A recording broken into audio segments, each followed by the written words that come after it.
His words shaped her mind, but his eyes shaped her heart. I still remember the first time I noticed it, a glance that lingered just a second too long, like he was searching for something in me I didn't even know was there. I was 29, a freshly minted professor, my life a chaotic blur of lecture notes, late-night grading, and the relentless pressure to prove I belonged in a world of razor-sharp minds and even sharper egos. He was Dr. James Hawthorne, my mentor, a name that carried a quiet weight, echoing through lecture halls and academic journals like a whispered legend.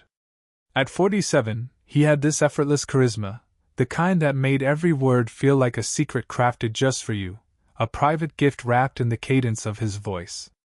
I'd sit across from him in his cluttered office, surrounded by towering bookshelves stuffed with leather-bound journals, the faint scent of cedar and old paper clinging to the air. We'd discuss theories, manuscripts, the intricacies of my research, but it was the silences that caught me off guard, the way his hand brushed mine when he handed me a book, the warmth of his fingers lingering for a fraction of a second, or how his voice softened, almost reverent, when he said my name, Claire. It wasn't supposed to feel like this. I was there to learn, to build a career, to claw my way up the academic ladder, not to feel my pulse quicken when he leaned closer to point out a flaw in my argument, his breath warm against my cheek. But that one night, when we were alone in his office, sorting through a chaotic stack of research papers under the dim, flickering glow of a desk lamp, something shifted. His fingers grazed my wrist, deliberate and warm, and he didn't pull away. Neither did I. That touch, it wasn't just a touch. It was a question, a dare, a line we both knew we shouldn't cross. And yet I stayed, my heart pounding so loud I thought it might betray me, hammering against my ribs like a warning I refused to heed. I keep asking myself, was it wrong? Was it wrong to feel something so electric, so alive, in a moment that could unravel everything I'd worked for, every late night, every sacrifice, every dream I'd held on to through years of doubt? I was his student, his protégé, but in that fleeting second, I was something else entirely, someone caught in a current I didn't know how to escape. Have you ever felt it? That pull towards someone you know you should walk away from, that ache that makes you question everything you thought you were? That's where this story begins, in the shadow of a man who taught me everything, and maybe too much. Stay with me, because this is the story of how one touch can rewrite your entire life. I wasn't looking for this. I need you to understand that, need you to hear it in my voice, the way it trembles when I think about those days. I came to this university with a plan, a map I'd drawn in my mind through years of grinding through grad school, surviving on cheap coffee, stubborn ambition, and the kind of grit that keeps you going when the world tells you you're not enough. I wanted to teach, to publish, to make a name for myself in a world that didn't always make room for someone like me, a woman, young, hungry, but still learning the rules of a game that seemed rigged from the start.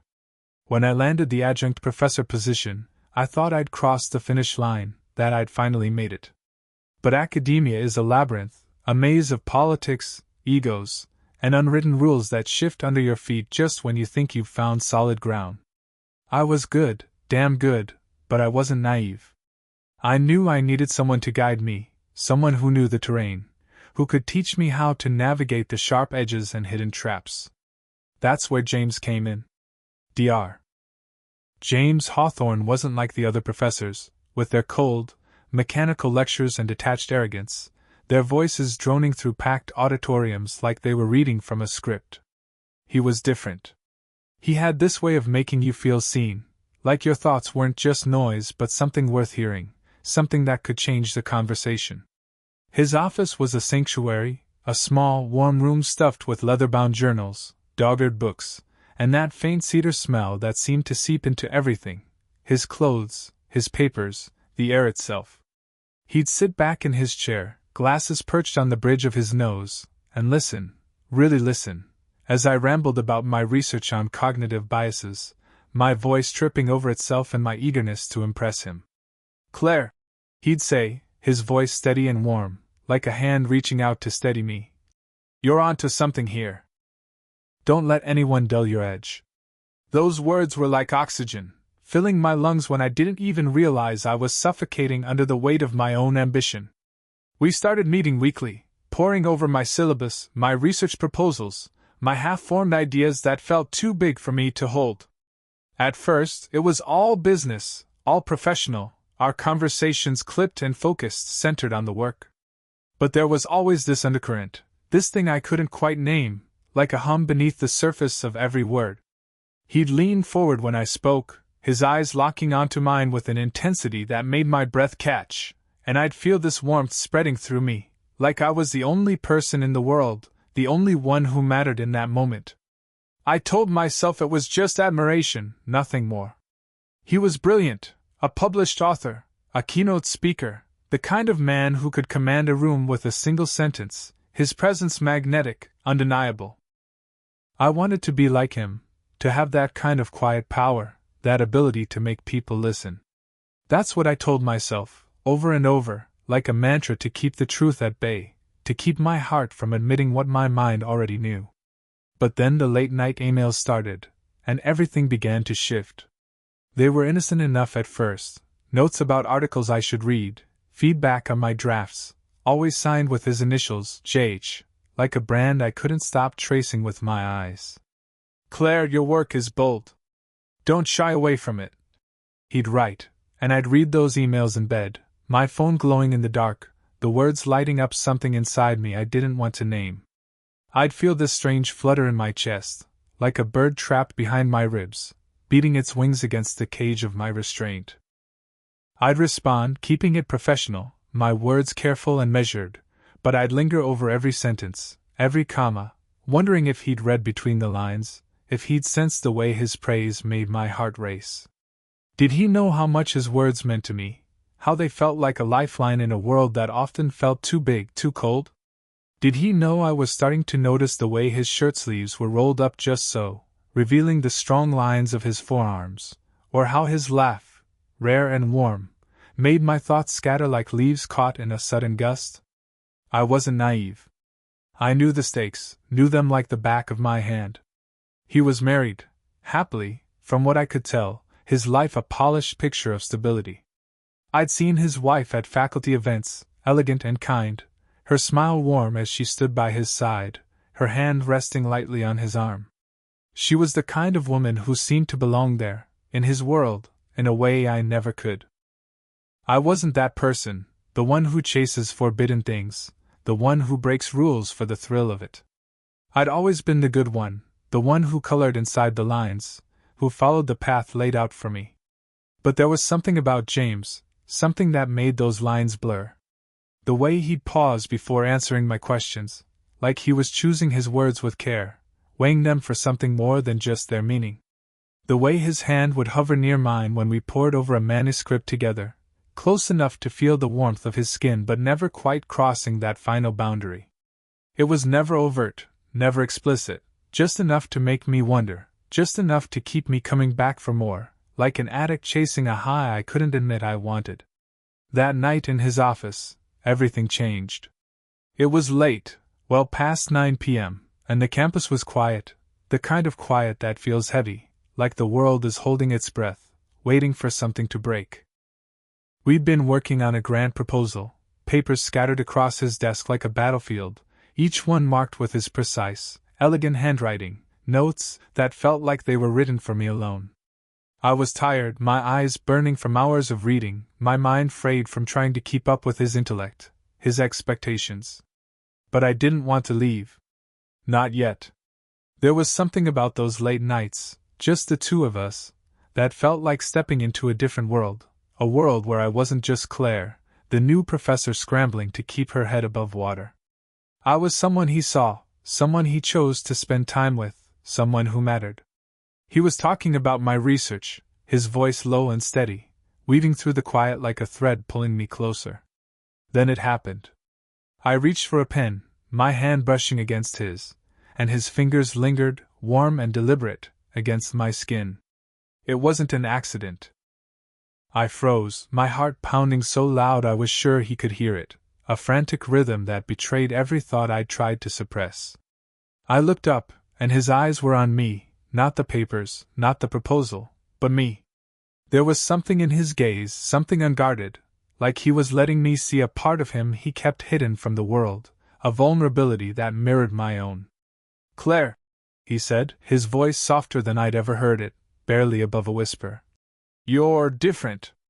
That word hung in the air, heavy with meaning I couldn't quite grasp, like a riddle I wasn't sure I wanted to solve. Was it a compliment? A confession? A warning? I wanted to ask, but my throat felt tight, my voice trapped behind the weight of the moment. I just stared at him, my mind racing, thoughts colliding like waves against a cliff, each one threatening to pull me under. This was wrong. I knew it was wrong, knew it in my bones, in the way my conscience screamed at me to move, to leave, to run. He was my mentor, my guide, the one person I trusted to help me build my career, to steer me through the chaos of academia. But in that moment, I didn't care about my career. I didn't care about the rules, the consequences, the life he had outside that office. I just wanted to know what he meant, what he saw when he looked at me like that, his eyes dark and searching, like they could see straight through to the parts of me I kept hidden even from myself. He pulled his hand back, and the air shifted, like a spell had been broken, the world snapping back into focus. "I shouldn't have said that," he murmured, looking away, his jaw tight, his hands clenching into fists on the desk. But he didn't apologize. He didn't take it back. And I didn't leave. I could have. I should have. But I stayed, sitting there in the dim light, my wrist still tingling where he'd touched me, my heart caught in a tug-of-war between desire and fear, between what I wanted and what I knew I couldn't have. The days that followed were a blur of tension, each moment stretched taut like a wire ready to snap. Every meeting, every glance, felt charged with something unspoken, something that lived in the spaces between his words, and the way his eyes lingered on me a little too long. He'd asked me about my work, his voice calm and professional, but his questions felt like they were about something else entirely. "Are you sure this is what you want, Claire?" he'd say, his eyes searching mine, and I'd nod, because what else could I do? I was caught, tangled in this web of admiration and desire, guilt and longing, each thread pulling me tighter until I could barely breathe. I started noticing things I hadn't before, how he'd stand a little closer than necessary, his shoulder brushing mine as we reviewed a draft, how his emails started arriving later at night, their tone just a shade less formal, a shade more personal, how he'd say my name like it was a secret he was keeping from the world, a word that belonged only to us. I kept telling myself it was nothing, just a mentor being kind, maybe too kind, his attention a byproduct of his passion for teaching, for ideas. But then there was the conference, a 2-day event where I'd present my research to a room full of scholars, a chance to prove I was more than just potential. James was there, of course, introducing me to colleagues, praising my work in front of everyone with that quiet pride that made me feel like I was glowing, like I was finally becoming the person I'd always wanted to be, the scholar I'd dreamed of since I was a girl reading books under the covers with a flashlight. But that night, at the hotel bar, he found me. We talked for hours, about my research, his career, the books we both loved, the ideas that kept us up at night, the dreams we carried like fragile glass. It was easy, too easy, to forget the lines between us, to let the wine and the dim lighting blur the edges of what was allowed.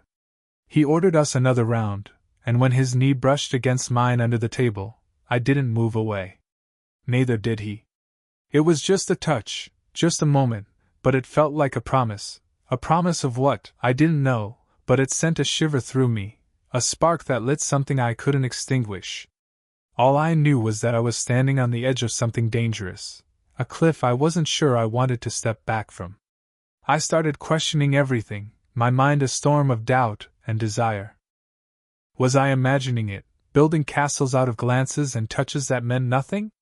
Was I reading too much into his words, his gestures, seeing what I wanted to see because I was lonely, because his attention felt like validation in a world that so often made me feel small? Or was he feeling it too, this pull, this ache, this thing we couldn't name, couldn't speak aloud? I'd lie awake at night, replaying every moment, every glance, every word, trying to piece it together like a puzzle with no edges. I was terrified of what it meant, of what it could cost me. My career was just beginning, fragile as a house of cards, and one wrong move, one whisper of scandal, could bring it all crashing down. But the thought of pulling away, of losing him, of losing the way he made me feel, seen, alive, wanted, felt just as unbearable, like cutting out a piece of my own heart. The next few weeks were a tightrope walk, each step more precarious than the last, the ground beneath me shifting with every moment I spent in his presence. Every meeting with James felt like a test, of my resolve, of his intentions, of whatever this was between us, this thing that lived in the silences, in the spaces where words failed. I started noticing the way I dressed when I knew I'd see him, choosing sweaters that hugged my frame just a little closer, skirts that felt a little bolder, as if my clothes could say what I couldn't. I'd linger in his office after our meetings, my bag packed but my feet rooted to the floor, hoping for what? I didn't even know, didn't want to name it, but I couldn't stop. One afternoon, he asked me to stay late to review a new draft, a chapter I'd poured my heart into, hoping it would impress him. The campus was empty, the hallways dark, the only sound the faint hum of the radiator in his office, a low drone that seemed to echo the tension between us. We sat side by side at his desk, our shoulders almost touching, the air thick with something unspoken, something heavy that pressed against my chest. He was talking about my work, his voice different, softer, more intimate, like he was speaking to a part of me no one else could reach. "You have so much potential, Claire," he said, his eyes locked on mine, unblinking, piercing. "But you need to be careful. You're playing with fire." I felt my breath catch, my pulse hammering in my ears, so loud I thought it might drown out his words. Was he talking about my research, my ambition, my career? Or was he talking about us, about this thing we were circling, never quite touching but never quite stepping away from? I wanted to ask, to demand clarity, but the words wouldn't come, trapped behind the lump in my throat, behind the fear of what his answer might be. Instead, I just nodded, my heart a riot of fear and want, my body betraying me with every shaky breath. He reached out, his hand brushing my arm, and this time, he didn't pull away. His touch was light, but it burned, sending a shiver through me that I couldn't hide, a current that ran straight to my core. I looked at him, and for a moment I saw it, vulnerability, desire, conflict, all tangled together in his eyes, mirroring the storm inside me, the chaos I'd been fighting for weeks. "I don't know what I'm doing," he said, his voice barely above a whisper, raw and unguarded, like he was confessing a sin he hadn't yet committed. "But I can't stop thinking about you." Those words, they broke something in me, shattered the walls I'd built, the reasons I'd told myself this was wrong, the promises I'd made to myself to stay in control. I wanted to say something, anything, to bridge the gap between us, to make sense of the fire that was burning me from the inside out. But I just sat there, frozen, my heart screaming at me to move closer, to lean into him, to let go of every rule, every boundary, every fear. But I didn't. I couldn't. Because I knew what it would mean, not just for my career, but for the person I thought I was, the person I'd spent years building, the one who didn't break, who didn't bend. I pulled away, my chair scraping against the floor, the sound jarring in the quiet, like a needle scratching across a record.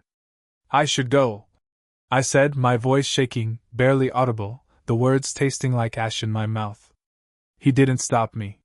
He just watched as I gathered my things, his expression unreadable, his eyes dark with something I couldn't name, regret, maybe, or relief, or something else entirely. I walked out of his office, my legs trembling, my hands shaking as I clutched my bag, and I didn't look back. But I felt his gaze on me the whole way, heavy as a touch, searing into my skin like a brand. The days after that were agony, a slow unraveling of everything I thought I knew about myself. I avoided his office, his emails, his calls, burying myself in my work, hoping it would drown out the noise in my head, the endless loop of his voice, his touch, his eyes. But it didn't. Every time I closed my eyes, I saw his face, heard his voice saying my name, felt the ghost of his fingers on my arm, a memory that refused to fade. I started questioning myself, my choices, my worth, my sanity.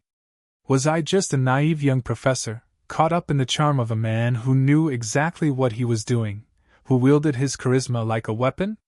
Or was this real, this connection that felt like it could swallow me whole, like it could rewrite the very shape of my soul? I saw him again at a faculty meeting, sitting across the room, his eyes finding mine every few minutes, a silent pull that made my chest ache. He didn't approach me, didn't say a word, but I could feel the weight of his gaze, like a hand on my skin, pulling me back to that night, to that moment when everything changed. I wanted to hate him for it, for making me feel this way, for turning my carefully ordered world upside down with a single touch, a single word. But I couldn't. Because part of me still wanted it, wanted him, wanted whatever this was, even if it burned me to the ground, even if it left nothing but ashes.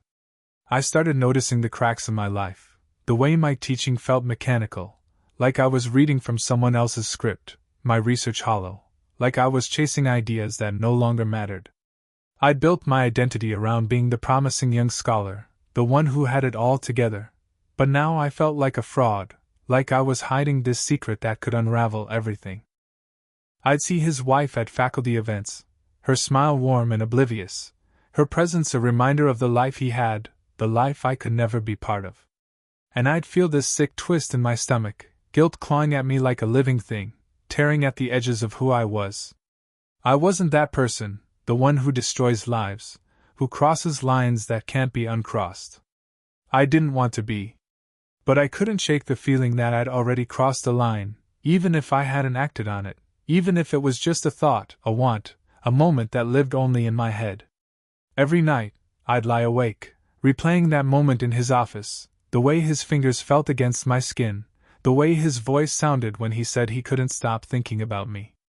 I'd wonder if I'd made it all up, if I'd seen what I wanted to see, conjured meaning out of nothing because I was lonely, because I was tired, because his attention felt like a light in the dark. But then I'd remember his words, the raw edge in his voice, the way his eyes held mine, and I'd know it was real, at least for that moment, that heartbeat when the world stood still. It was like carrying a wound that wouldn't heal, a bruise that ached every time I moved, every time I thought of him, every time I let myself remember. In the end, I made a choice, the hardest one I've ever made.